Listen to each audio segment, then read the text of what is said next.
الحمدللہ وکفا سلام علی عبادی الذین اصطفیٰ۔ شامت اعمال نے کیسے دن دکھائے کہ پچھلے چند ماہ میں بر صغیر میں ہم نے ملت کی انتہائی قیمتی شخصیات کو کھو دیا، اور حدیث میں جو آیا ہے کہ قیامت کے قریب علم اٹھا دیا جائے گا،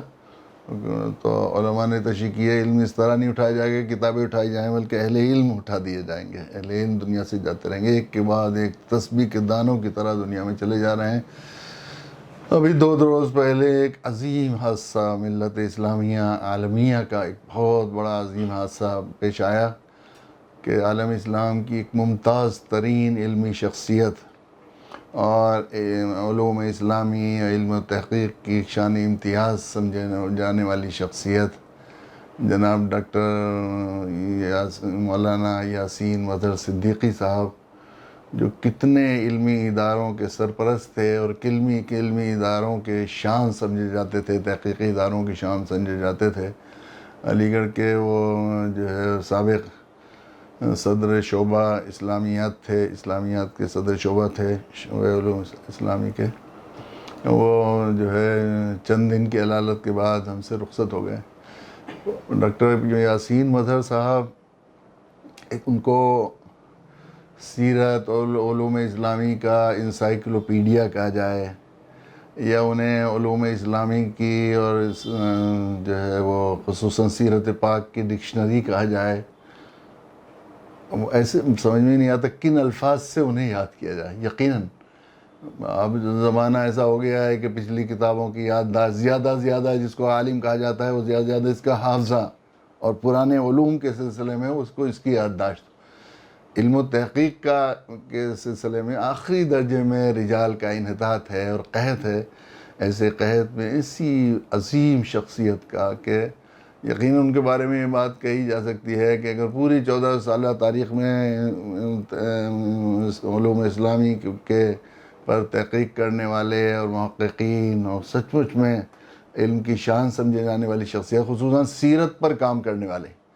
ڈاکٹر حمید اللہ صاحب، اردو میں ڈاکٹر حمید اللہ صاحب کے بعد جو ہے ہمارے یہاں ڈاکٹر محمود احمد غازی اور کچھ لوگوں کا نام لیا جا سکتا ہے، لیکن اب موجودہ زمانے میں زمانۂ حال کے شاید وہ پورے عالم کی ممتاز ترین شخصیت تھے سیرت پر، کہ انہوں نے سیرت کے ایسے اچھوتے موضوعات پر جن پر چند صفحے چند سطریں لکھنا مشکل ہے، بڑی قیمتی اور بڑی ضخیم کتابیں اور تصنیفات وہ کی، اور ایک بڑی تعداد انہوں نے جو ہے وہ سیرت پر کام کرنے والوں کے لیے ایک بڑا ذخیرہ جمع کیا۔ اور ہمارے لیے اس لیے بھی وہ تھی کہ وہ ہمارے بہت ہی حبیب محب محسن اور انتہائی ہمارے جو ہے حوصلہ افزائی کرنے والے اور انتہائی ہمارے ٹوٹی پھوٹی دعوتی کوششوں کی قدر کرنے والے، خصوصاً پھلت اور ہم لوگوں سے ان کو اور کئی جو ہے تعلق تھے۔ ایک تو ندوے کی وجہ سے بھی تعلق تھا، حضرت مولانا نور اللہ مرقدہ کی ذات سے بھی انہیں بڑا عاشقانہ والہانہ تعلق تھا، اس وجہ سے بھی تھا۔ اور سب سے زیادہ جو چیز ان کے لیے پھلت کے لیے وجہ کشش تھی وہ شاہ ولی اللہ رحمۃ اللہ علیہ کا وطن معلوم ہونے کی وجہ سے، اور پھلت کے ادارے کی کہ انہوں نے جو ہے وہ علی گڑھ مسلم یونیورسٹی میں بھی شاہ ولی اللہ سیل قائم کیا، اور اس پر ایک بہت ہی قیمتی اور انتہائی قابل قدر سیمینار منعقد کیے انہوں نے، بہت کم وسائل کے ساتھ، بہت ہی وہ یعنی وہ ایک ذخیرہ ان علوم پر اور ان عنوانات پر جمع ہو گیا۔ یقیناً ان کا حادثہ ملت اسلامی کا ایک ناقابل تلافی حادثہ ہے۔ اب اس حال میں نہیں ہیں ہم لوگ کہ اس پر کوئی کلام کیا جا سکے، خود ایسا حال ہے کہ وہ کن الفاظ سے اس غم کا اظہار کریں اور صدمے کا اظہار کریں۔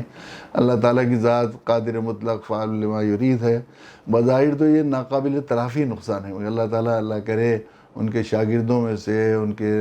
خاندان میں سے، ان کے صحیح جانشین امت کے لیے نعم البدل عطا فرمائے۔ ہم لوگ ظاہر ہے کہ حضرت مولانا یاسین مظہر صاحب کے پورے اہل خانہ سے جن کی حیثیت ہم لوگوں کی بالکل اپنے گھر کے لوگوں کی، اپنے اہل خانہ کے لوگوں کی طرح سے ہے، ان سے جو ہے وہ دلی تعزیت بھی پیش کرتے ہیں، پورے خصوصاً اپنے تمام رفقا اور جو ہے اہل تعلق اور خصوصاً دعوتی کارکنان اور قارئین ارمغان، ان سبھی سے خاص طور پر درخواست ہے کہ وہ ہم سب کے بڑے محسن تھے، ان کا ہم پر بڑا حق ہے، ان کے لیے زیادہ سے زیادہ ایصال ثواب کریں۔ اللہ تعالیٰ بال بال ڈاکٹر صاحب کی مغفرت فرمائے، اور ان کی علمی اور دینی کوششوں کا کریم آقا اپنی نشان بھرپور اجر عظیم عطا فرما کر، وہ جن شاہ ولی اللہ رحمۃ اللہ علیہ خصوصاً وہ قرآن و سنت کے صحیح شارع ہیں، قرآن و سنت کے سے ملت کو جوڑنے والے مجدد وقت، جن کے ساتھ یہ خود وہ فرمایا کرتے تھے اکثر کہ شاہ ولی اللہ کی روح جو ہے میری طرف متوجہ ہے، ان کی خاص نسبت میری طرف منتقل ہوئی ہے، وہ خود یہ اس کو فرمایا کرتے تھے شاہ صاحب، اور شاہ صاحب کے واسطے سے اس جو ہے ان کے محبوب اور ہم سب کے حبیب جناب رسول اللہ صلی اللہ علیہ وسلم کی جلوہ میں خاص الخاص بالکل قرب کا ان کو مقام نصیب فرمائے۔ آخر دعوانا الحمدللہ رب العالمین۔